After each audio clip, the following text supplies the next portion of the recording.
مهمه اصطلاح او جمله څه کوي په الماني ژبه باندې دوستان وګورئ او زده کړئ. وایي بیړه مه کوئ، تعدي مه کوئ. یو چاته موږ وایو که نه جلدی مه کوه، تعدي مه کوه، بیړه مه کوه. دا اصطلاح په الماني ژبه داسې وایي beeilen Sie sich nicht، beeilen Sie sich nicht، تعدي مه کوه، بیړه مه کوه.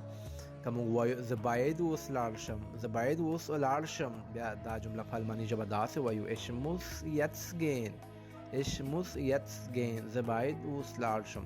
که موږ وایو پر ما ډېره ناوخته ده، پر ما ډېره ناوخته ده، دغه جمله په الماني ژبه څنګه وایو تاسو په کمنټ کې ولیکئ. که په کمنټ کې غلطه وي زه به تاسو ته جواب خامخا لیکم، ګورو چې څوک یې صحیح لیکي.